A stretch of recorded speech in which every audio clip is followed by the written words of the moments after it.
एक बड़ा सा जंगल था। वहाँ पर तरह तरह के पशु पक्षी बड़े ही मज़े से अपना जीवन व्यतीत कर रहे थे। जंगल में बहुत सारे हिरण भी रहते थे। वह सभी झुंड में रहते थे। एक दिन उस जंगल में दो शिकारी आ जाते हैं। वह वहाँ पर हिरण का शिकार करने के लिए आए थे और वह हिरण के झुंड के पीछे भागने लगते हैं। सभी हिरण इधर उधर निकल जाते हैं। दोनों शिकारी फिर एक हिरण के पीछे भागने लगते हैं। भागते भागते वह हिरण एक गुफा में घुस जाता है। दोनों शिकारी भी उसके पीछे पीछे उस गुफा में घुस जाते हैं। लेकिन वह गुफा जादुई गुफा थी और जैसे ही वह दोनों उस गुफा में जाते हैं, गुफा उन्हें अंदर खींच लेती है और वह दोनों डायनासोर की दुनिया में पहुंच जाते हैं। वहां पर वह देखते हैं कि बड़े बड़े डायनासोर घूम रहे थे। अरे बाप रे, ये हम कहाँ आ गए? कितने बड़े बड़े डायनासोर हैं यहाँ। ये कौन सी दुनिया में हम पहुँच गए हैं? लगता है ये गुफा कोई मामूली गुफा नहीं है, यह गुफा तो जादुई है। अब तक हम छोटे छोटे जानवरों का शिकार करते आए हैं। अगर हम इन बड़े डायनासोर का शिकार कर लें तो हमें बहुत पैसे मिल सकते हैं। हाँ भाई, क्योंकि अब हमारी दुनिया में डायनासोर खत्म हो चुके हैं और इन डायनासोर के लिए हमें मुंह मांगे पैसे मिल सकते हैं।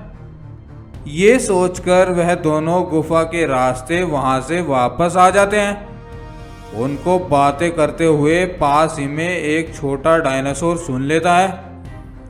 अच्छा, तुम हमारा शिकार करोगे बच्चू? तुम आओ वापस, हम ही तुम्हारा शिकार कर लेंगे। फिर वह छोटा डायनासोर उन दोनों शिकारियों के बारे में अपने राजा को जाकर बता देता है।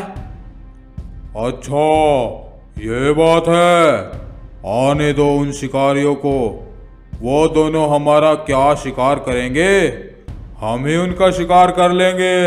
हा हा हा हा हा हा। उधर दोनों चोर एक बड़ी सी गाड़ी और बंदूक लेकर आते हैं। लेकिन ये क्या, वहां तो एक भी डायनासोर नहीं था। अरे ये डायनासोर कहाँ चले गए? पता नहीं भाई, कहीं इस गुफा ने आज हमें किसी और दुनिया में तो नहीं पहुंचा दिया है। लगता तो यही है कि ये गुफा हर बार अलग अलग दुनिया में पहुंचा रही है। अब यहाँ रुकने का कोई फायदा नहीं, चलो वापस चलते हैं भाई। जैसे ही वह दोनों वापस जाने के लिए गुफा की तरफ मुड़ते हैं, वहां पर डायनासोर राजा आ जाता है, जो कि वहीं पास ही की झाड़ियों के पीछे छुपा हुआ था। हा हा हा हा हा हा हा। क्या तुम दोनों हमें ढूंढ रहे हो? हमारा शिकार करने आए थे बच्चू, अब मैं तुम्हारा शिकार करूंगा। हा हा हा हा हा। नहीं, हमें छोड़ दो, अब हम यहाँ कभी नहीं आएंगे। छोड़ दूं? ऐसे कैसे छोड़ दूं? बहुत दिनों बाद तो इंसान का शिकार हाथ आया है। फिर वह डायनासोर उन दोनों चोर को अपने बड़े से जबड़ों में दबाकर उनका शिकार कर लेता है और उन दोनों को मारकर खा जाता है। तो दोस्तों, इस कहानी से हमें क्या शिक्षा मिली? यही कि हमें ज़्यादा लालच नहीं करना चाहिए। कभी कभी ज़्यादा लालच के चक्कर में हम अपना ज़्यादा नुकसान कर लेते हैं। दोस्तों, आपको ये वीडियो कैसी लगी नीचे कमेंट करके ज़रूर बताएं और नई वीडियोस के लिए अभी हमारे चैनल को सब्सक्राइब करके बेल आइकन को ज़रूर दबा दें। Thank you. गर्मियों के दिन थे, भयंकर गर्मी पड़ रही थी। जंगल के जानवर इस गर्मी से बहुत ज़्यादा परेशान थे, लेकिन उनकी प्रॉब्लम तब और बढ़ गई जब जंगल में एक मॉन्स्टर आ गया। वह मॉन्स्टर पत्थर का बना था। उस मॉन्स्टर का भोजन केवल पत्थर ही थे और वह जंगल की नदी पर बने बांध के पत्थर खाने लगा।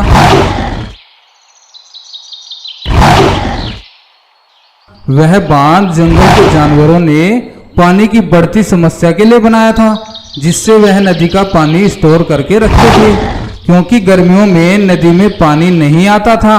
और बांध बनाने से वह पानी को स्टोर करके रखते थे, जिससे कभी भी उनको पानी की कमी नहीं होती थी।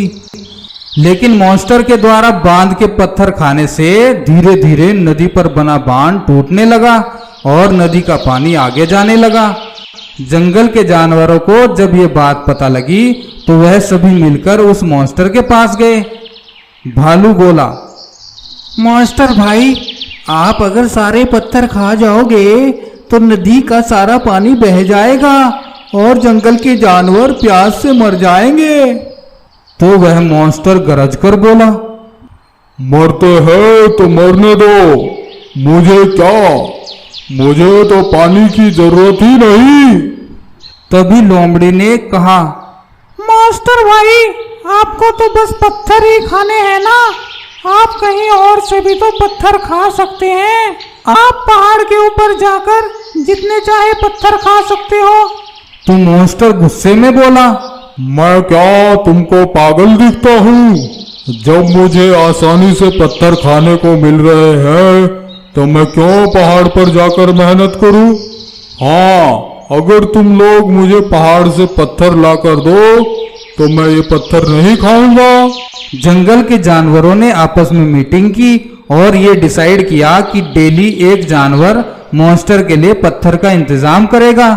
वह मॉन्स्टर दिन में केवल 2 पत्थर खाता था। अब जंगल के जानवर रोजाना उस मॉन्स्टर के लिए 2 पत्थर का इंतजाम करने लगे। अब वह मॉन्स्टर पूरा दिन मस्ती में पड़ा रहता और जानवरों के द्वारा लाए पत्थरों को मजे में खाता।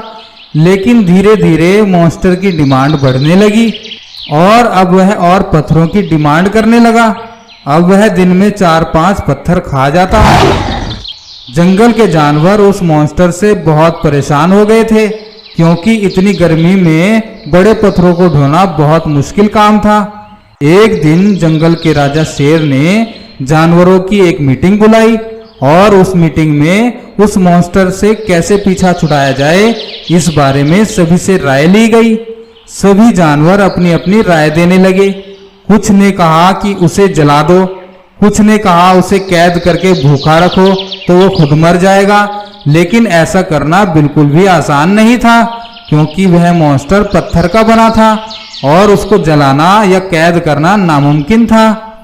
तभी एक वृद्ध बंदर ने कहा, उससे बचने का केवल एक ही तरीका है कि हमें उसको पहाड़ के करीब लाना होगा और जब वह सो रहा होगा तो कुछ बड़े पत्थर पहाड़ के ऊपर से लुढ़काने होंगे और जब वह बड़े पत्थर उस मॉन्स्टर के ऊपर से जाएंगे तो उसका कचूमर बन जाएगा। सभी जानवरों को बूढ़े बंदर की बात बहुत पसंद आई। अब उस मॉन्स्टर को पहाड़ के पास लाने की जिम्मेदारी भी उस बूढ़े बंदर को ही दी गई।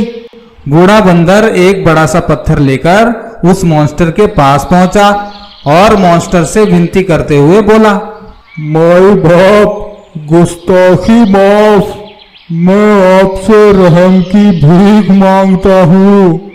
माई बाप, जंगल में मेरे जैसे कमजोर बहुत से जानवर हैं और हमसे इतनी दूर पत्थर नहीं ढोए जाते हैं। अगर आप पहाड़ के करीब अपना ठिकाना बना लेंगे तो हमें आपको पत्थर लाकर देने में आसानी होगी। बूढ़े बंदर की परेशानी देखकर वह मॉन्स्टर पहाड़ के करीब अपना घर बनाने को राजी हो गया। अब सभी जानवर उसको मारने की योजना पर काम करने लगे। पहाड़ के ऊपर 2 बड़े पत्थर रख दिए गए और सभी जानवर सही समय का इंतजार करने लगे। पत्थर खाकर जैसे ही वह मॉन्स्टर सोया, जानवरों ने वह बड़े पत्थर ऊपर से लुढ़का दिए और वह मॉन्स्टर उन बड़े पत्थरों के नीचे कुचला गया और जानवरों ने राहत की सांस ली और सभी फिर से खुशी खुशी रहने लगे। इस कहानी से हमें शिक्षा मिलती है कि अनुभव हमेशा काम आता है, इसलिए हमें अपने बड़ों से सीखते रहना चाहिए और समय समय पर उनकी सलाह भी लेनी चाहिए।